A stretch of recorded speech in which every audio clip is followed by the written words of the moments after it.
Hello viewers, welcome to my channel. इस video में हम सीखेंगे solution of linear pair of equation by cross multiplication method. तो हमने क्या सीखना है इसमें कि दो इक्वेशंस, लीनियर इक्वेशंस जो होंगी उनका हम सॉल्यूशन कैसे करेंगे क्रॉस मल्टीप्लिकेशन मेथड। तो इससे पहले हमने सीखे कौन कौन से मेथड। हमने सीखा एक ग्राफिकल मेथड, जिससे क्या किया हमने, ग्राफिकल मेथड से कौन सी एक्सरसाइज की हमने की 3.1 और 3.2 एक्सरसाइज की हमने इससे। फिर दूसरा मेथड हमने किया ये क्या बोलते हैं, सब्स्टिट्यूशन मेथड। और इस मेथड से हमने की एक्सरसाइज 3.3। उसके बाद नंबर 3 पर हमने किया एलिमिनेशन मेथड। तो इससे हमने कौन कौन सी एक्सरसाइज की, हमने की 3.4। तो अब है जो वो है हमारी 3.5 एक्सरसाइज, और उसका सॉल्यूशन हमें फाइंड करना है बाय क्रॉस मल्टीप्लिकेशन मेथड। तो इसके लिए हम क्या करेंगे, हम दो जर्नल इक्वेशंस ले जाएंगे।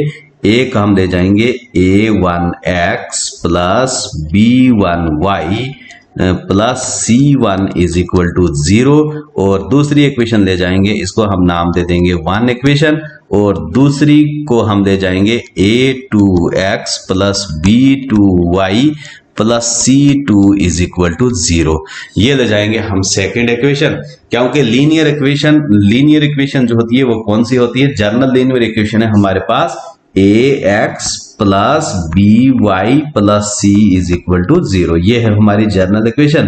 तो इसी से हमने दो इक्वेशंस ले ली, जर्नल इक्वेशंस, और यहां से हम सॉल्यूशन फाइंड करेंगे।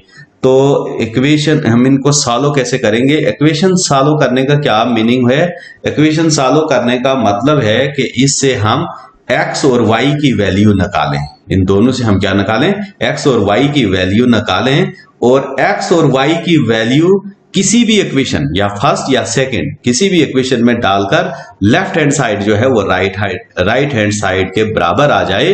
तो ये मीनिंग होता है सॉल्यूशन ऑफ इक्वेशन का सॉल्यूशन का ये मतलब है। तो हम क्या करेंगे, हम इन दोनों इक्वेशंस को पहले एलिमिनेशन मेथड से सॉल्व करेंगे, और उसके बाद हमें आ जाएगा, क्या आ जाएगा हमारे पास, हम यहां से क्रॉस मल्टीप्लिकेशन मेथड जो है वो फाइंड कर देंगे। हम एलिमिनेशन मेथड कैसे लगाएंगे, इसको हम क्या करेंगे, इस इक्वेशन को मल्टीप्लाई करेंगे हम किससे, b2 से, ताकि ये वाली टर्म जो है ये कैंसल आउट हो जाए। तो हम क्या करेंगे, इसको b2 से मल्टीप्लाई करेंगे, और इस सेकंड इक्वेशन को हम क्या करेंगे, b1 से मल्टीप्लाई करेंगे। तो हम क्या लिखते हैं, multiply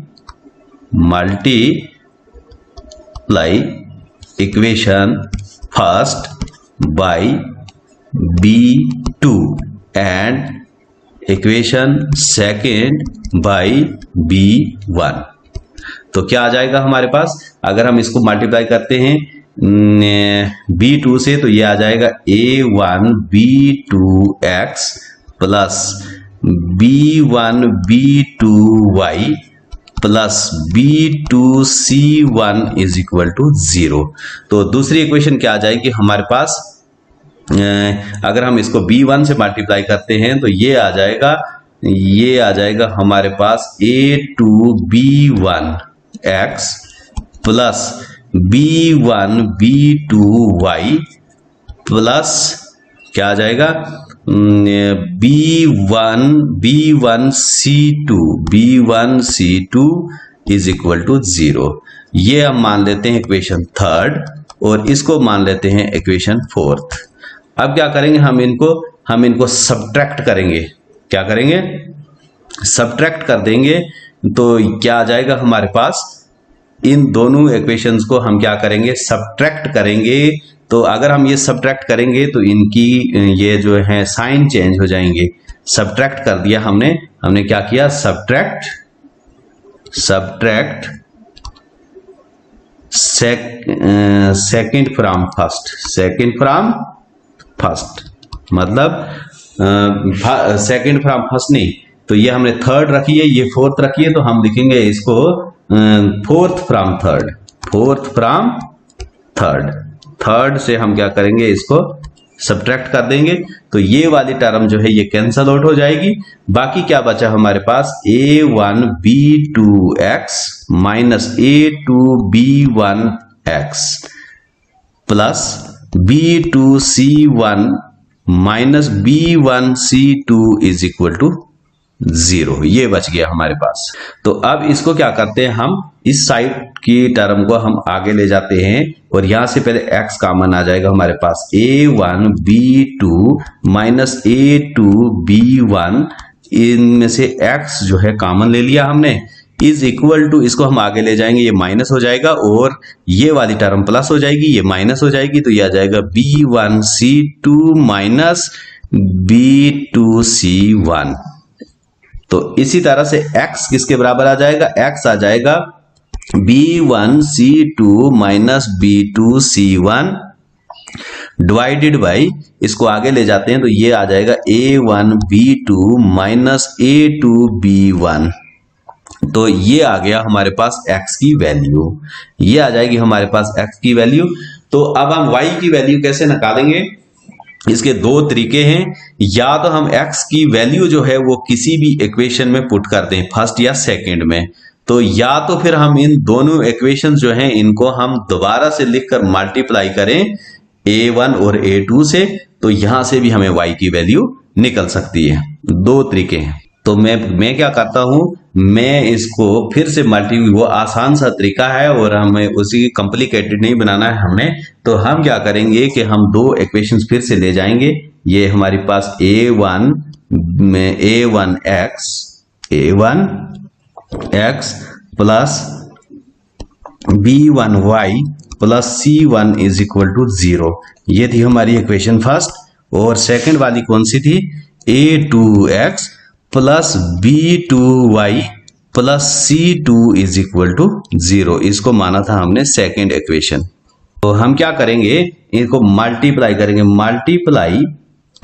multiply equation first by a2 and equation second by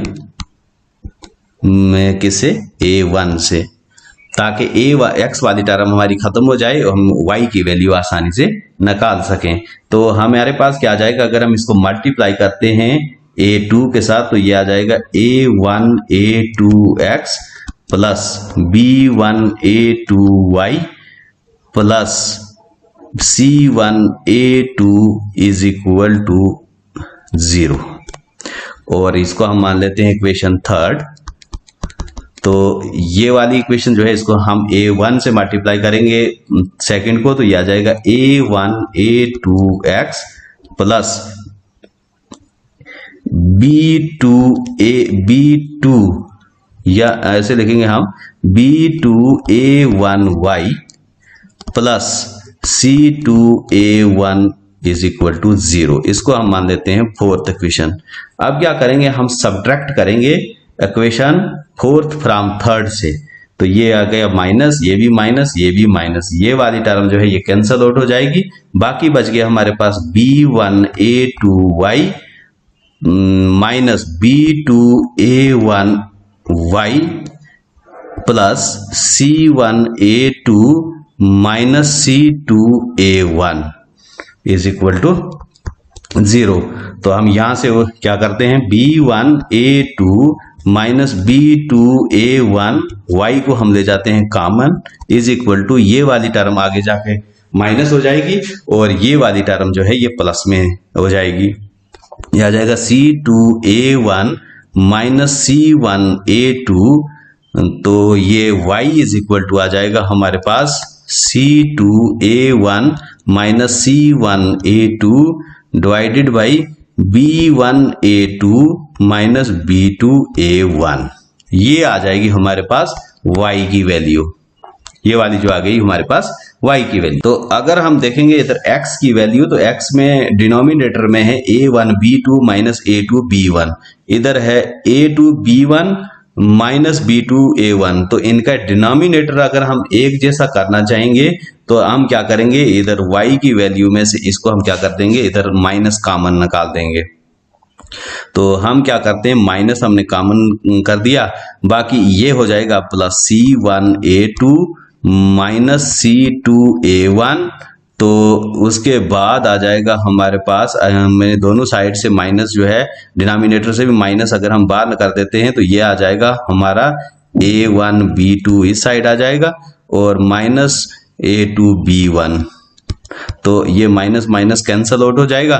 तो हमारे पास y जो है इज इक्वल टू a2c1 या फिर c1, a पहले आता है तो ये हम पहले लिखेंगे a2c1 minus a1c2 divided by ये आ जाएगा हमारे पास a1b2 माइनस a2b1। अब इनका डिनोमिनेटर जो है वो एक जैसा, बाकी कुछ नहीं किया हमने, डिनोमिनेटर एक जैसा करने के लिए हमने माइनस को कॉमन ले लिया। अब जो x का डिनोमिनेटर है वही हमारे पास y का डिनोमिनेटर भी है। तो इस x वाली टर्म को हम थोड़ा सा और सॉल्व कर देते हैं। तो ये आ जाएगा x डिवाइडेड बाई, हम ये पीछे ले आएंगे तो ये आ जाएगा x divided by b1c2 minus b2c1 is equal to 1 divided by a1b2 minus a2b1। इसको हम मान देते हैं इक्वेशन 5th। तो उसके बाद y इज इक्वल टू किसके बराबर आ जाएगा, y डिवाइडेड बाई, इसको भी हम थोड़ा सॉल्व कर लेते हैं। तो यह आ जाएगा y divided by a2c1 minus a1c2 is equal to 1 divided by a1b2 minus a2b1। अब देखेंगे y डिवाइडेड बाई ये बराबर है इसके, तो x भी बराबर है, तो इसका मतलब ये तीनों टर्में जो होंगी बराबर होंगी। पहले हम इसको इक्वेशन 6 मान लेते हैं और फिर लिखेंगे हम फ्रॉम 5th एंड 6th, दोनों से हमें क्या मिला, हमें मिल जाएगा x divided by b1c2 minus b2c1 is equal to y divided by a2c1 minus a1c2 is equal to 1 divided by a1b2 minus a2b1। ये है हमारा जो है रिक्वायर्ड फार्मूला। इससे हमने क्वेश्चन निकालने हैं और इसको हम आसानी से कैसे लिख सकते हैं, अगर हम ऐसे लिखेंगे, अगर हम यहाँ पर बना लेंगे कि b1, पहले लिखते हैं b1 b2, फिर लिखेंगे हम c1 c2, फिर लिखते हैं हम a1 a2 और फिर लिखेंगे b1 b2। तो ये आ जाएगा हमारे पास। अगर हम इसको देखेंगे तो यहां से क्रॉस मल्टीप्लिकेशन करनी है पहले, यहां से यहां के लिए ये आ जाएगा b1c2, ये हमने x के नीचे लिख देना है, ये मतलब x के नीचे आ जाएंगी ये दो टर्में, y के नीचे आ जाएंगी ये दो टर्में और 1 के नीचे आ जाएंगी ये दो टर्में, वो भी कैसे, क्रॉस मल्टीप्लिकेशन से। तो क्रॉस मल्टीप्लिकेशन से अप से डाउन के लिए करनी है स्टार्ट, हमने ऊपर से नीचे के लिए। पहले आ जाएगा b1c2 माइनस b2c1, ये हमने x के नीचे लिख देना है। फिर y के नीचे क्या आ गया, c1a2, ये आ गया c1a2, और उसके बाद a1c2, ये माइनस ये आ जाएगा, is equal to 1 divided by a1b2 minus a2b1। तो ये वाला आ गया। तो इस तरह से हम इसको फार्मूला आसानी से, इसीलिए इसका नाम जो है हमने क्या रख दिया है, क्रॉस मल्टीप्लिकेशन मेथड। तो इस तरह से हम फार्मूला में वैल्यू पुट करेंगे और यहां से हम क्वेश्चन को सॉल्व करेंगे और x और y की वैल्यू निकालेंगे। अगर हम इसी फार्मूले को पुट करेंगे, हमारे पास 3 पॉइंट एक्सरसाइज जो है 3.5, एक्सरसाइज 3.5 का जो पार्ट 1 है, तो अगर हम इसको देखेंगे पार्ट 1 क्या है हमारे पास, x minus 3y minus 3 is equal to 0, और दूसरी जो है वो हमारे पास इक्वेशन है 3x minus 9y minus 2 is equal to 0।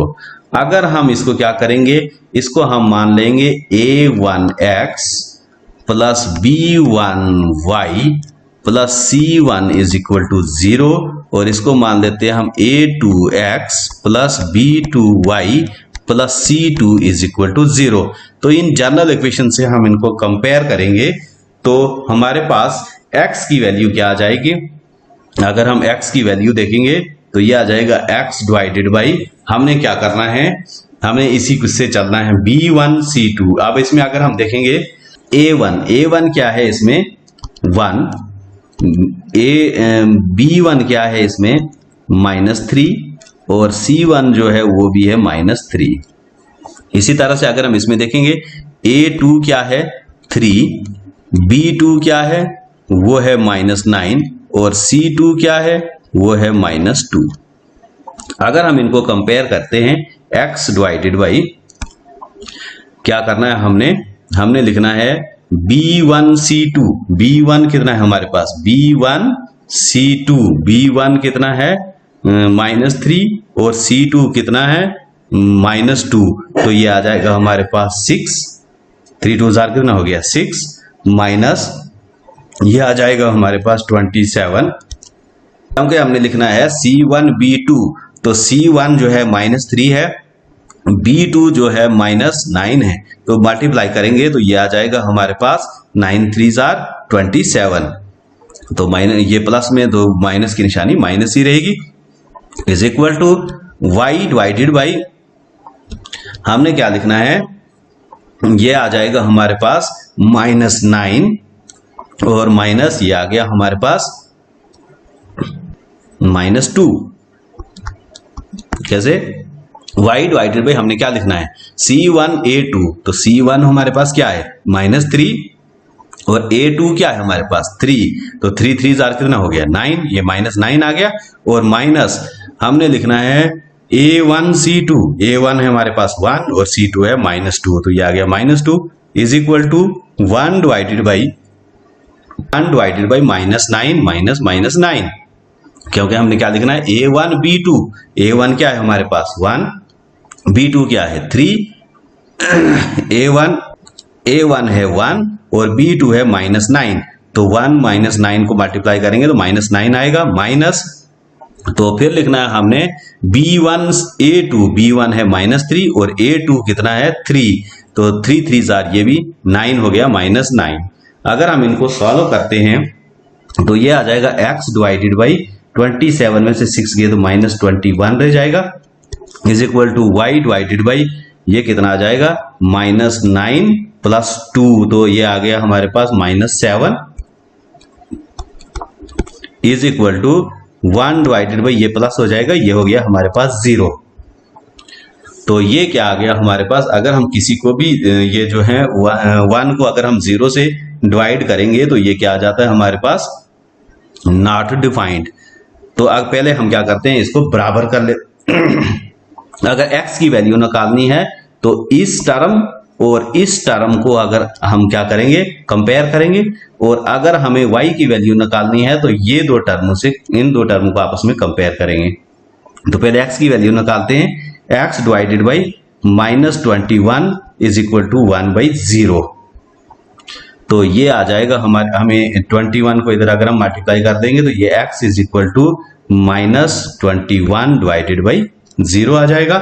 और अगर हमने y की वैल्यू निकालनी है तो ये आ जाएगा y divided by -7 is equal to 1 divided by 0 और y इज इक्वल टू आ जाएगा -7 डिवाइडेड बाई 0। अगर इसमें देखा जाए तो -21 डिवाइडेड बाई 0 जो है 0 को अगर हम -21 को 0 से अगर हम डिवाइड करते हैं तो ये कभी डिवाइड नहीं होगा, तो इसका कोई सोल्यूशन ही नहीं आएगा, ये नॉट डिफाइंड हो जाएगा और ये वाला भी नॉट डिफाइंड हो जाएगा, ये डिवाइड नहीं होगा तो इसका भी कोई सोल्यूशन नहीं होगा। तो इस यहां से हमने समझा कि अगर क्या है A1 B2 minus A2 B1 जो है वो 0 के बराबर आ जाए, अगर A1 B2 क्या देखा हमने कि अगर A1 B2 minus A2 B1 जो है वो किसके बराबर आ जाता है 0 के बराबर, तो यहां पर क्या होगा, इस सूरत में क्या होगा कि A1 B2 is equal to हो जाएगा A2B1, तो ये आ जाएगा A1 divided by A2 is equal to B1 divided by B2, ये आ जाएगा। अगर ये कंडीशन आती है तो इसका कोई भी सोल्यूशन नहीं होता है, तो इसका मतलब ये हो गया कि इसका है नो सोल्यूशन, नो सोल्यूशन। अगर हम फिर यहीं से देखते हैं कि अगर हमारे पास A1 जो है A1 B2 minus A2 B1 is not equal to 0 होता, ये इक्वल टू 0 है तो इसका कोई भी सोल्यूशन हमारे पास नहीं आया। हमने ये समझा इधर से। अब इसको समझने की कोशिश करते हैं कि अगर हमें ये होगा नॉट इक्वल टू 0 तो ये A1 B2 जो होगा वो A2 B1 होगा नॉट इक्वल टू, तो ये आ जाएगा हमारे पास A1 A2 is not equal to B1 divided by B2। अगर ये 0 के बराबर नहीं होगा तो इसका मतलब इसका कोई ना कोई सोल्यूशन होगा। तो कौन सा सोल्यूशन होगा? इसका कोई एक सोल्यूशन होगा, उसको हम बोलते हैं यूनिक सोल्यूशन। क्या बोलते हैं? Unique solution. दो कंडीशनें हमारे पास आ गई। पहली कंडीशन जो है वो क्या है हमारे पास कि अगर इसमें हम क्या करते हैं कि C1 C2 को भी ले जाते हैं, इसको भी हम चेक करते हैं पहले। तो A1 जो है A1 A2 is equal to B1 divided by B2 is equal to C1 divided by C2। अगर हम ये कंडीशन देखते हैं तो A1 क्या है हमारे पास 1, A2 क्या है हमारे पास, A2 जो है वो है हमारे पास 3 इज इक्वल टू B1 क्या है हमारे पास -3 डिवाइडेड बाई B2 है हमारे पास क्या, B2 है हमारे पास -9 इज इक्वल टू C1 क्या है हमारे पास, C1 जो है वो है हमारे पास -3 और वो है -2, तो ये आ जाएगा -3 -2। तो अगर हम इनको हल करते हैं तो ये आ जाएगा 1/3 इज इक्वल टू 3 1 जार 3 3 2 जार 9 3 3 जार 9 1/3 इज इक्वल टू, ये माइनस माइनस कैंसिल आउट हो जाएगा 3/2। तो इसका मतलब ये है कि A1 divided by A2 is equal to B1 divided by B2 is not equal to C1 divided by C2 है। तो इसका मतलब हम इसमें जोड़ सकते हैं कि यहाँ पर C1 डिवाइडेड बाई C2 भी नहीं होगा, तो उस सूरत में कोई भी नो सोल्यूशन होगा, इसका कोई भी सोल्यूशन नहीं होगा। और दूसरी कंडीशन में आ गया हमारे पास A1 divided by A2 is not equal to B1 divided by B2, तो इसका होगा यूनिक सोल्यूशन। तो पहली कंडीशन क्या आ गई हमारे पास, अगर A1 divided by A2 is equal to B1 divided by B2 is not equal to C1 divided by C2 है, ये हमने अभी देखा, तो इसका होगा नो सोल्यूशन। क्या होगा? No solution. दूसरी कंडीशन हमारे पास आ गई कि अगर A1 divided by A2 is not equal to B1 divided by B2 है, तो उसका होगा एक यूनिक सोल्यूशन, एक सोल्यूशन होगा यूनिक सोल्यूशन। अब इसमें ये हमने चेक किया कि ये बराबर है, लेकिन फिर C1 C2 देखा तो ये बराबर नहीं है, तो नो सोल्यूशन। अगर ये पहले ही ना बराबर है A1 A2 B1 B2, तो फिर हमने C1 C2 को हमें चेक करने की जरूरत ही नहीं है, तो ये आ जाएगा हमारे पास यूनिक सोल्यूशन। अब यहाँ पर एक कंडीशन और बन सकती है इसमें, अगर A1 A2 बराबर है, तो अगर B1 B2 के और वो बराबर नहीं है C1 C2 के, तो उसमें नो सोल्यूशन। अगर ये बराबर होता तो फिर क्या होता, ये हम चेक करेंगे कि बराबर होता तो क्या होता, ये हमारे पास एक तीसरी कंडीशन बनेगी। हम यहाँ पर लेट कर लेते हैं, let A1 divided by A1 divided by A2 is equal to B1 divided by B2 is equal to K।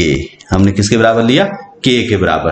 तो यहां से क्या हो जाएगा, A1 divided by A2 is equal to K, हम लिख सकते हैं इसको, और B1 डिवाइडेड बाई B2 भी K के बराबर लिख सकते हैं। ये आ जाएगा हमारे पास A1 is equal to K A2 और ये आ जाएगा B1 is equal to K B2। Put these values हम लिखेंगे put these values in equation first. Equation first क्या थी हमारे पास, a1x plus b1y plus c1 is equal to 0, और सेकंड इक्वेशन जो थी वो थी हमारे पास a2x plus b2y plus c2 is equal to 0। तो अगर हम ये वैल्यूज इसमें पुट कर लेंगे तो ये क्या आ जाएगा, ये आ जाएगा हमारे पास k a2x plus k b2y plus c1 is equal to 0। ये अगर हम k कॉमन ले जाते हैं तो ये आ जाएगा a2x प्लस b2y तो plus c1 is equal to 0। ये कंडीशन आ जाएगी हमारे पास। यहां पर हमने c1 नहीं माना, तो अगर हम इफ कर लेते हैं इसको, इफ हम मान लेते हैं कि c1 डिवाइडेड बाई c2 वो भी k के बराबर है, तो देन क्या आ जाएगा हमारे पास, c1 is equal to kc2। ये हम मान कर चलते हैं कि ये अगर होता तो फिर क्या होता, तो अगर हम ये इसमें पुट करेंगे तो ये हमारे पास सीधा आ जाएगा कि इसमें भी होगा, तो ये आ जाएगा a2x plus b2y plus c2 is equal to 0। तो अगर हम इस इक्वेशन और सेकंड वाली इक्वेशन जो हमारे पास है a2x plus b2y plus c2 is equal to 0, इसके साथ कंपेयर करेंगे, इन दोनों का अगर हम इक्वेशंस को देखेंगे तो हमें क्या पता चलता है, यहां से ये पता लगेगा कि ये दोनों इक्वेशन जो हैं ये एक जैसी हैं, क्योंकि अगर हम इस k को आगे ले जाएं, इस k को इधर ले जाएंगे तो ये 0 हो जाएगा। ये a2x plus b2y plus c2 is equal to क्या हो जाएगा, 0 अपान k, तो ये 0 ही हो जाएगा, इज इक्वल टू 0। ये 0 हो गया, तो ये इक्वेशन जो है, तो ये इक्वेशन और ये इक्वेशन जो है सेकंड वाली इक्वेशन ये एक जैसी हो गई। इसका मतलब ये हो गया कि इसका कोई भी सोल्यूशन जो होगा इक्वेशन सेकंड का, वही सोल्यूशन जो है इक्वेशन फर्स्ट का भी होगा। तो इसमें क्या होगा कि अब अगर हम देखेंगे कि एक लीनियर इक्वेशन के लिए कितने सोल्यूशन होते हैं, तो आंसर है इसका कि इसके इनफाइनाइट मैनी सोल्यूशन होते हैं। तो अगर इसके इनफाइनाइट मैनी सोल्यूशन है तो इसके भी इनफाइनाइट मैनी सोल्यूशन है, और जो वैल्यू जो x और y की वैल्यू इक्वेशन फर्स्ट को सेटिस्फाई करेगी वही इक्वेशन सेकंड को भी सेटिस्फाई करेगी। अगर क्या होगा, इसका मतलब ये हो गया कि अगर a1 divided by a2 is equal to b1 divided by b2 is equal to c1 divided by c2 के होगा, क्योंकि ये सब k के बराबर हैं। तो अगर ये कंडीशन आ जाती है हमारे पास, तो इस इक्वेशंस में इनफाइनाइट मैनी सॉल्यूशन होंगे। तो इस किस्म की लीनियर पेयर ऑफ 10, इसको हम लिखेंगे 10 pair of linear equations has infinite many solution. Infinite many solution होंगे इसके, मैनी सॉल्यूशन। और इसमें क्या होगा, जो इक्वेशन फर्स्ट, जो x और y की वैल्यू इक्वेशन फर्स्ट को सेटिस्फाई करेगी, वही वैल्यू जो होगी x और y की, वो सेकंड को भी सेटिस्फाई करेगी। सेटिस्फाई का मतलब हो गया कि अगर हम इसमें x और y की वैल्यू पुट करेंगे तो लेफ्ट हैंड साइड जो है वो राइट हैंड साइड के बराबर आ जाएगी, और वही सेकंड इक्वेशन में भी वही वैल्यू पुट करेंगे तो वो भी बराबर आ जाएगी। तो इसमें क्या होगा कि जो सॉल्यूशंस फर्स्ट इक्वेशन के होंगे वही सेकंड इक्वेशन के लिए भी होंगे, और एक इक्वेशन के लिए इनफाइनाइट मैनी सॉल्यूशन है तो ये दूसरी इक्वेशन के लिए भी इनफाइनाइट मैनी सॉल्यूशन होंगे। तो हमने अब सॉल्यूशन कब फाइंड करना है, सॉल्यूशन हमने सिर्फ फाइंड करना है जब उसका एक सॉल्यूशन होगा, जब उसके क्या होंगे, a1 divided by a2 is not equal to b1 divided by b2 होगा। तो उस सूरत में हमने सॉल्यूशन फाइंड करने हैं, यूनिक सॉल्यूशन फाइंड करना है। और अगर इसके मैनी सॉल्यूशन है या फिर नो सॉल्यूशन है तो हमें कोई भी सॉल्यूशन फाइंड करने की जरूरत नहीं है। तो हम ये इक्वेशन के स्टार्ट में ही चेक कर लेंगे कि किसके इनफाइनाइट सॉल्यूशन है, किसके इनफाइनाइट सॉल्यूशन है, और किस इक्वेशंस के जो हैं ये जो नो सॉल्यूशन है और किस इक्वेशंस का हमारे पास यूनिक सॉल्यूशन है, ये हम क्वेश्चन के स्टार्ट में ही चेक कर सकते हैं जब हम ये रेशो निकालेंगे। तो रेशो अगर a1 divided by a2 is equal to b1 divided by b2 is equal to c1 divided by c2 होगा, तो उस सूरत में इनफाइनाइटली मैनी सॉल्यूशन होंगे। तो अगर हमारे पास क्या होगा, a1 divided by a2 is equal to b1 divided by b2 is not equal to c1 divided by c2 होगा, तो नो सॉल्यूशन होगा। अगर a1 divided by a2 is not equal to b1 divided by b2 होगा, तो उसका unique कोई एक solution होगा। तो आई होप ये आपको समझ में आया होगा।